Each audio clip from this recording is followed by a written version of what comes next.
Welcome It's, back, everybody, to another episode of Paranormal the New Normal presents Paranormal Primetime. I'm your host, Jeremy, as always, and back once again with a big episode for you all, joined by my co-host, Malaky, of course. hey, everybody. That's right, folks. This week, it's going to be a big one because we have the two final episodes of Season 4 to talk about, which means next week we're starting Season 5, a major season in supernatural history. But we'll get to that when we get to it. Right now, let's talk about how this season ends and the spills, thrills, and all the fucking bullshit that comes with it. I'll let Malachi start off with his episode, Okay, we got season. which is, I will say, another Led Zeppelin reference episode title. Yeah, and I would think that our two episodes today and that episode you did last time are all like one big, so like a 3-part series. Basically, we'll get into that. But when the levee breaks, season 4, episode 21. So we got the big boys out. It's written by Sierra Gamble and directed by Robert Singer. And we basically start off where Jeremy left off last time. And Sam gets locked into Bobby's panic room so he can detox from the demon blood. Let's get here. So as Sam's in there, he's going through withdrawals for demon blood, which get kind of crazy. He starts hallucinating that Alistair is back in there torturing him. So they're going through this whole thing, and when he snaps out of Alistair torturing him, the 14-year-old version of himself, the one we've seen in all the flashback episodes, he comes and starts accusing him of, abandoning what they were supposed to do. They were supposed to get out of the family. They weren't supposed to be a part of this. He was never going to be a hunter. And then 14-year-old Sam starts blaming him for Jess's death. And all of a sudden, he talks about the Yellow Eyes children, and his eyes, little 14-year-old Sam's eyes, turn yellow. So then we jump back to Bobby and Dean talking, and Rufus Turner calls, which I've thought a couple of the people in previous episodes were Rufus, but I think this is the first time for Rufus, right? No, Dean went to Rufus's house one time with a bottle of whiskey to get information. So, yeah, the whiskey. Okay, so we are catching back up with Rufus, and he basically tells Bobby that 66 seals more.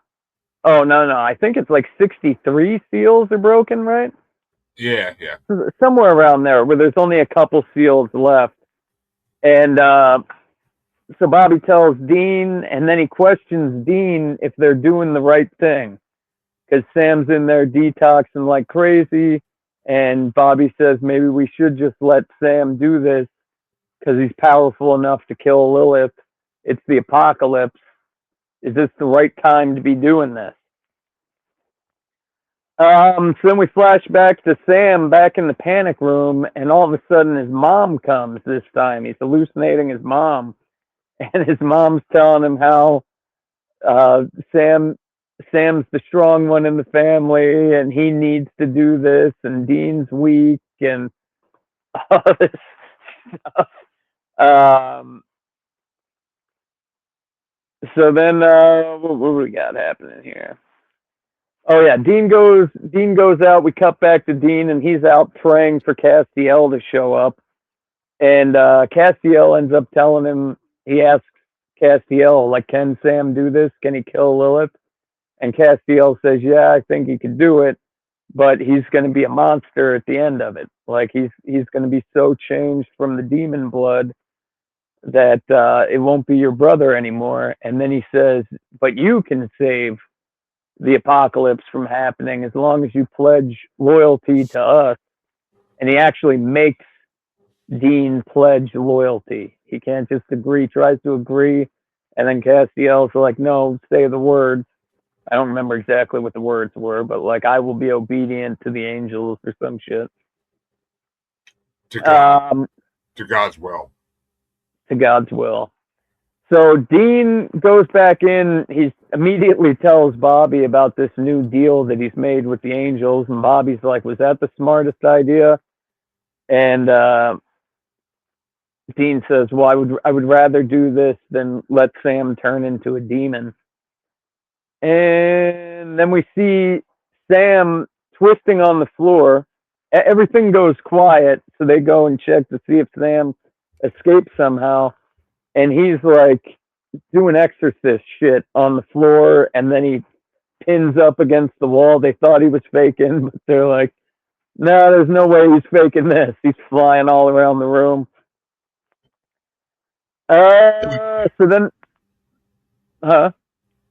No, I coughed. Oh, okay. So they end up tying him to a table in the middle of the room, and this time Sam's hallucinating that Dean is talking to him and calling him a monster, and all sorts of shit. Like it was a lot of the shit we've heard this whole season, where it's like, you're not good enough, you're a monster, blah blah blah. So then Bobby brings it up again, like, are you sure we're not killing Sam? Like, is cold turkey the way to go off of this demon blood shit? And this is when Dean says, I would rather my brother die than turn into a monster. So we switch to like nighttime, everything's cooled down, and we see Castiel walking around the panic room by himself, and he breaks these seals. Nobody knows he does this. So Sam manages to get out of the panic room once the seals are broken, holding him in there. He gets the door open, he sneaks out there, and Bobby ends up seeing him as he's running out. And Bobby says, don't make me kill you, boy. And that's when Sam walks right up to the gun and says, shoot me, Bobby. Bobby doesn't shoot him, so he knocks him out with the butt of the gun, steals the car, and then we cut to Anna, the angel Anna, visiting Castiel and saying, like, what Sam's doing is worse than we thought. Why did you let him go? And this is when Castiel tells her, you really shouldn't have come. And then you hear, Good. okay, do you know where I left off? Son of a bitch. Anna. Okay, so Anna is taken away by the other angels, and then we see Sam in a honeymoon suite, and Ruby meets him there and says, is this for me? And then we get the whole rundown that Sam is trying to throw his brother off track of trying to find him because he knows all of his habits. So then he immediately starts drinking Ruby's blood. And this is when Ruby's talking about how all these seals were broken and they need to stop this last one. And she found out that the last seal, or the final seal, has to be Lucifer's first. And Lucifer's first changed human into demon was Lilith. So now he's really got to find and kill Lilith. And she knows where the demon can be found. And we're like a little hint of her chef.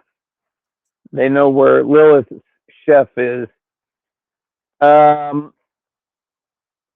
Dean, at the same time, he grabs the car, and or I guess he still has his car, and he takes off. He's telling Bobby, no, Sam's going to ditch that car and do a whole bunch of shit to throw me off. So there's like a regular Honda Civic that got stolen and an Escalade that got stolen. So Dean goes after the Escalade. And then he ends up finding the room where Sam's in there. They start arguing. And Dean tries to convince Sam that Ruby's fucking with her, lying to him, like getting him to do this bad shit. And at the same time, Sam's like, no, you got to listen to me. I've listened to you my whole life. I know what I'm doing. I've got to do this. And then the argument escalates where Dean calls Sam a monster. Sam hits Dean. They get into a big fight, and Sam's choking Dean almost unconscious. And then he gets up and leaves with Ruby. And as he's leaving, Dean tells Sam, if you walk out that door, don't ever come back, which was the same thing that John had told Sam when he left the college or wherever. And that is where we end. Yeah. A very an important episode, but also a very boring episode. It went quick. There wasn't a lot of story plot line in it. Not a lot of scene changes. No, it was a lot of conversation. Yeah. Very important. Yeah. I'd give it a 3.8. Yeah, I'd give it a 3.6. It was just boring. It was good as a podcast. Yeah. Well, luckily, folks, the season finale of the season 4 is a little bit better. So let's get into that, because my episode was season 4, episode 22, Lucifer Rising. They don't give anything away, do they? Written and directed by Eric Kripke himself. So you know this is an important episode. No, not even putting Sarah Gamble in there. But this episode starts off, we see that's 1972, and at St. Mary's Convent in Ilchester, Maryland. We see a priest talking to a group of nuns, and all of a sudden we see his eyes flash yellow as it's Azazel.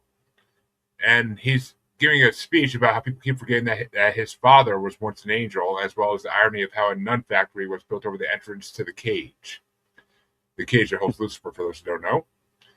He then proceeds to slaughter all of the 8 nuns in the chapel after a very gruesome serial killer speech.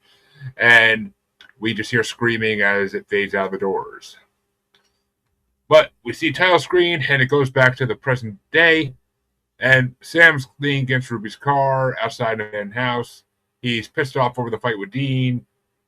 Ruby tells him that Dean should have said what he said to him, but they can patch things up later if after it's all over. Sam tells her no, Dean was right. There won't be an after for him. He can feel inside that he's changed for good. Fucking as much as a bitch as the Wolfman, and that Dean's better off as far away from him as possible. But we go back to Bobby's house, and we see. Hold on a second, man. Why is there somebody at my door? So yeah, we're at Bobby's house, and Dean refuses to call Sam. He's sick and tired of chasing him, and not even sure that it's still his brother anymore. There's a gay meter of about 4 in this whole beginning of the episode. But Bobby calls him out, all pissed off, saying he's behaving like his dad, and that you don't ever turn your back on family no matter what. You think Vin Diesel wrote that. But John's failure to reach out to Sam was cowardly, and Bobby tells Dean he's a better man than his father ever was. And Dean finds himself all of a sudden in a mysterious hotel room, very luxurious, with food and drink everywhere. It's referred to as the Green Room by Zachariah, who walks in and with Castiel, and they say they're keeping him safe in their focus for his big grand finale. And he tells Dean that all but one of the 66 seals has been broken, and that Lilith has to break it. He doesn't really tell him exactly what Dean's role is going to be, or what the seal is, or where he's supposed to go to get it done. Dean gets all pissed off with not knowing shit, and he threatens to leave. Zachariah reminds him that he swore obedience to the angels, and so he must obey. He tells him, stay. We got your favorite beer. We got your favorite burgers from this little place. I think it was in Maryland or Virginia from when you were 10. So they they went all out to try to keep him happy. He's like, I'm not hungry. But we go to the hospital and we see Lilith. Well, they offer him ginger, and they'll True. throw in Marianne for free. I would have took that deal. Shit. But we go to we're at a hospital and we see Lilith's minion demon stealing a baby for her to consume. Sam comes in. Well, we see the demon get slammed against the wall, and all of a sudden we see Sam with his hand out, and he overpowers her, taking her down. God damn it.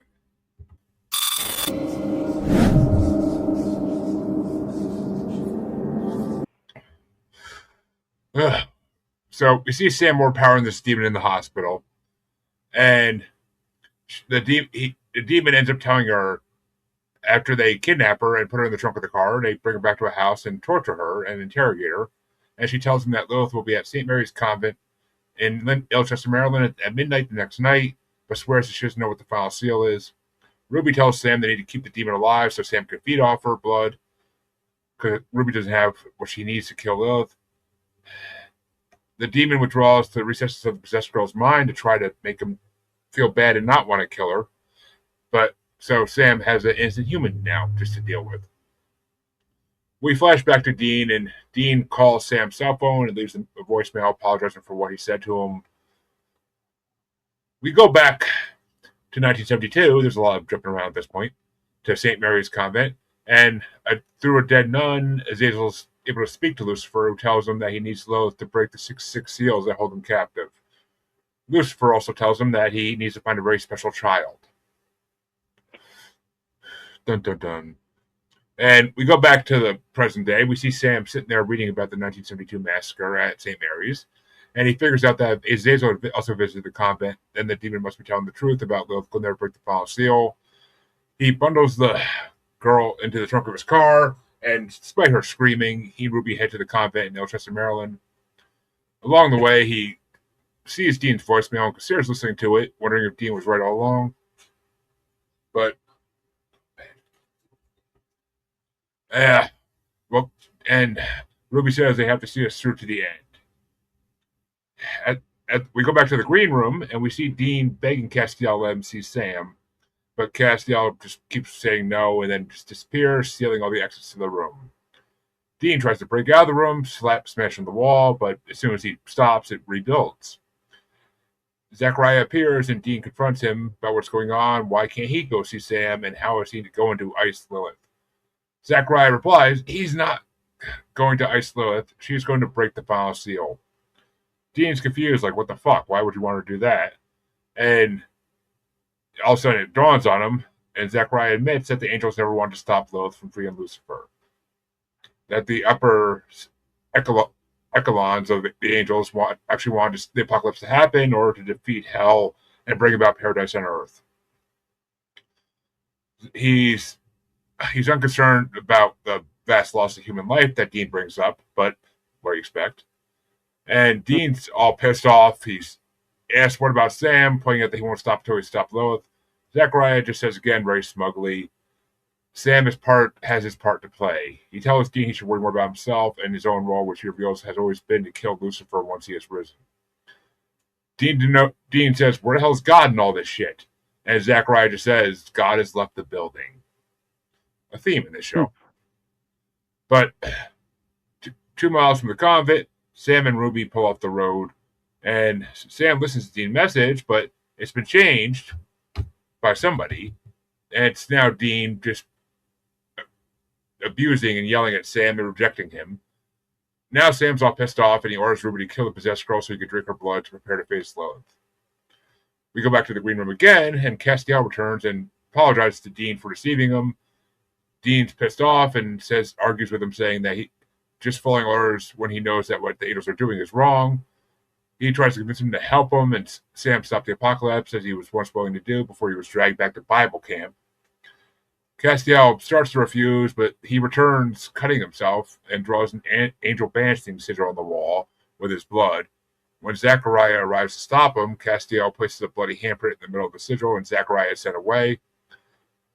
Castiel says he'll take Dean to see Sam to stop him from killing Lilith because her death is the final seal, and that when she dies, the end begins. And this is what Castiel was going to tell Dean when he met him in the dream before he was kicked out of Jimmy's body for his Bible camp.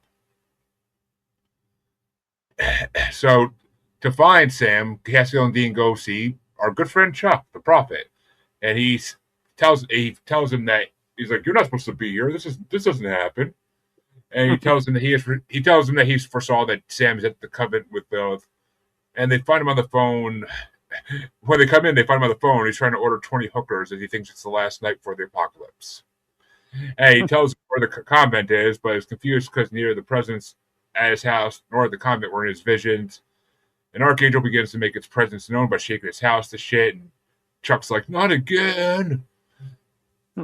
Castiel says he'll hold off the archangel and sends Dean directly to the convent with a touch of his hand, and then him and Chuck are just staring at the window of the house as the archangel approaches. We go back at the convent, and Lilith and her minions are there.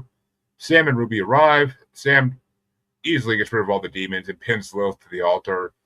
Ruby makes eye contact with Dean as Dean all of a sudden shows up in the hallway, but she closes the door to the chapel before Dean can get in, locking him out. Sam is meanwhile distracted. He's using all of his strength to try to kill Lilith and can barely hear that Dean shouting his name outside the door, but he hesitates for a second when he does hear it. And Ruby tells him, "Hurry up, finish this."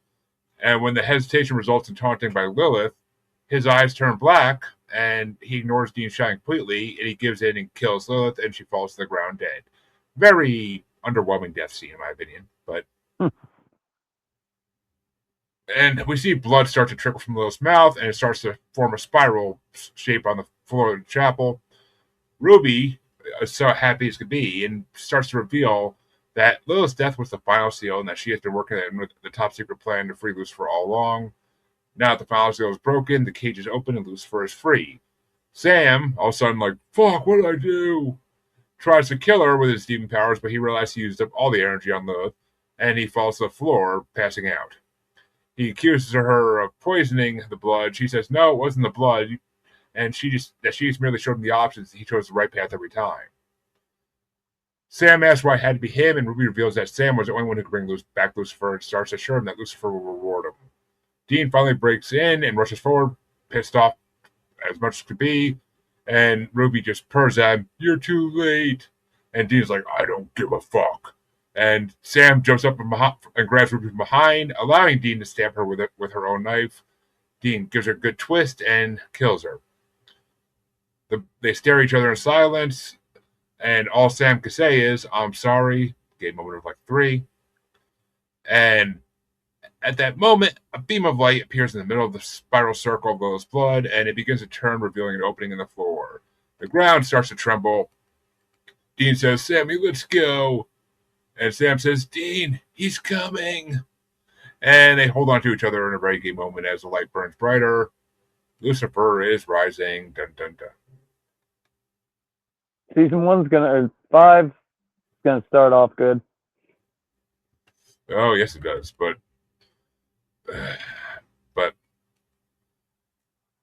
and I mean, this is a big episode because you finally see like the end game of Azazel's plan. We've been trying to figure out since like the first episode. So yeah, I think this is the longest story arc in the whole series, huh? Possibly. I think it ends season to season after this, but well. Yeah, I think everything's pretty much like every season there's a new arc. I'd give it a 4.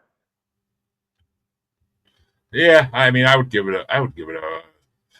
Yeah, actually, a 4 sounds right. It wasn't that great, but it was a good episode, and it brings the end to a lot of shit. It answers a lot of questions, but what can I say? It wasn't bad. Death of one storyline, a rebirth of another. But it's also funny. There was one funny as shit moment when Dean first goes to the green room, and he sees Castiel and Zachariah in the room. He's like, "Look, the sweet life of Zach and Cass." Yeah. That made me laugh off. But yeah, That was a kids TV show, right?